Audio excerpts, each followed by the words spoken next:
Alright, what's up everyone? I think I am live now. I'm not too sure. I'm gonna wait actually a little bit, but bear with me here. My first one. Let's see. Yes, I am live. I am live. Oh my gosh. Alright, hello everybody. What is happening? Welcome back to another video. Welcome back, of course, to the very first live stream of this channel. Like I said, many more to come in the next coming days and the next coming weeks. So there you have it. The live streams will be taking place at 2 p.m. Central Standard Time on the weekends, and then at 7:30 p.m. on the weekdays. So make sure to look out for that.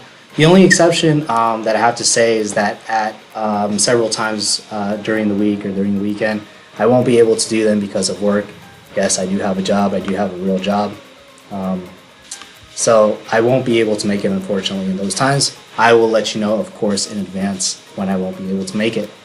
So thank you, everyone, of course, for joining in. And let's get into the first topic for today, which is about, let's see here, Gareth Bale. So Gareth Bale, of course, continues his preseason training despite being deemed surplus to requirements.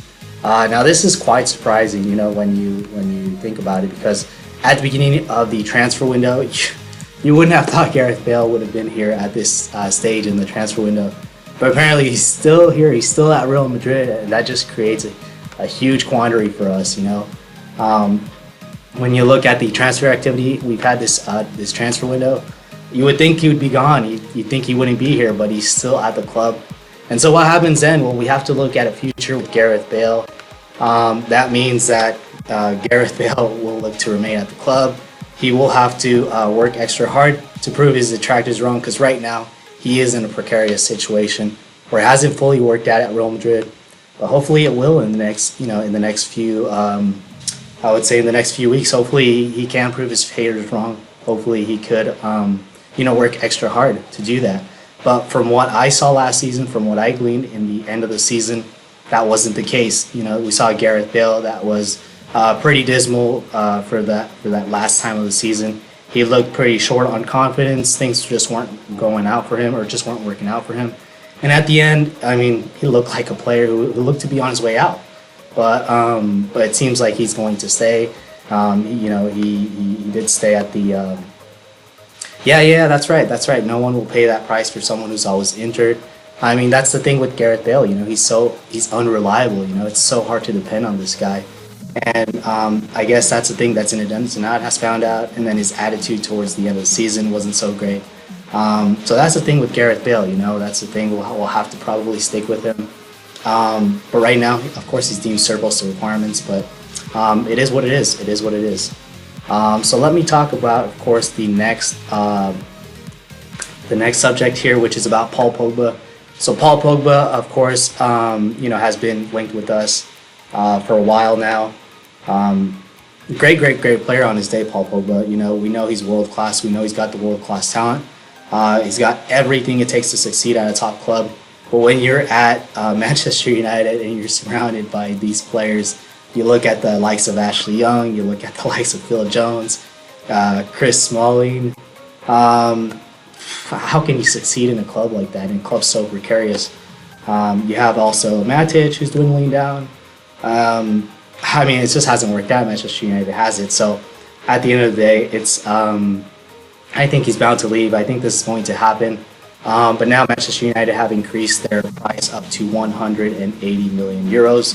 This is only normal. It's kind of like when you're looking to sell a car, and you're going to put it, a little bit higher than you would like to sell it at. So maybe a car, you would like to sell it at $300, not $300 actually. Let me rephrase that. Maybe you're looking to sell a car at maybe $3,000. You're not going to put it at $3,000. You can put $3,000. You can put it at something about maybe $4,000, $3,500, and then you're going to look to negotiate with the buyer. So that's what potentially Manchester United are doing. They're trying to build up his valuation so that way they can find a middle ground. And 150 million euros seems to be the going rate for Paul Pogba. It seems to be the rate that they will sell him at.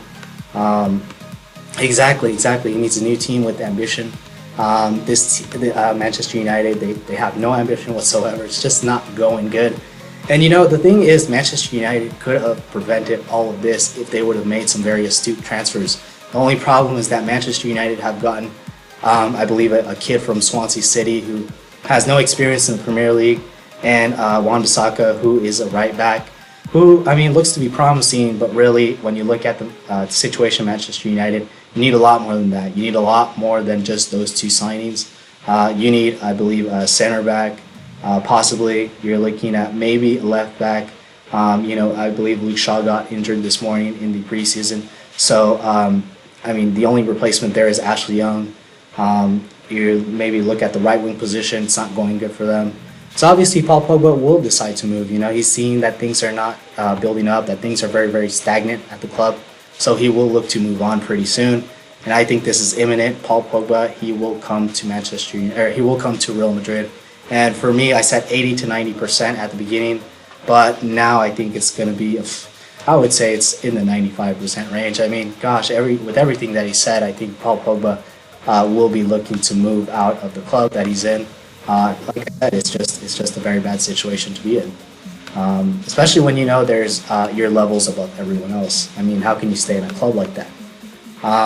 So I guess the last thing that I do want to talk about is Zinedine Zidane. Apparently, his brother has passed away, and it's kind of unfortunate. It's a very this saga will last all summer. That's right. So the Paul Pogba situation, it's just going to drag on and drag on. I remember with Gareth Bale, we had the same situation where it seemed like we were going to buy him one day, and the next day, I mean, it was just coming to a halt. It seemed like we were going to buy him, it was coming to a halt. Transfer window was closing, and everyone thought, oh, maybe we won't buy him this season. We'll buy him next season. And at the end of the day, we bought him in that same transfer window as in 2013, I believe. So this is definitely going to last for a while. The last thing that I do want to talk about is that Zinedine Zidane's brother has passed away. Zinedine Zidane had asked to leave the squad on Friday. His brother was ill, and then he passed away due to cancer, I believe, at the ripe age of 54. So, very, very young, especially in these kinds of times that we're living in, where people are passing away maybe at a lot older age. 54 is a very young age to pass away at, and especially, having to succumb to his cancer is something very, very tragic, and I don't think Zidane really saw it coming. But it's believed that Zidane had made it back to his brother on time, right before he passed away. And Real Madrid have given their coach, all the time that they need to kind of deal with this. I mean, to lose any kind of siblings, if you guys know that feeling, it must be so tragic. I can't imagine what it's like. I've never lost any siblings, but, like I said, it just must be a difficult situation for him. And hopefully he can, get better. Hopefully he can kind of deal with that and get here on time for preseason, get things ready. It's going to be tough. It's going to be tough. Having to lose a loved one is never, never easy. And, trying to work your way through that, very, very tough. Like I said, hopefully he could manage those emotions a bit. But like I said, it's going to be a very arduous task for him. So right now, Real Madrid are training still in Montreal, but I believe they are training under the tutelage of, David Batoni. So I believe David Batoni has been a fitness coach at Real Madrid for a while now. So he's going to coach a squad, for the time being. And we'll see what happens. But of course, Zinedine Zidane right now, he's away, and it's a tough situation right now for Zinedine Zidane. And hopefully he can come back, much better than before.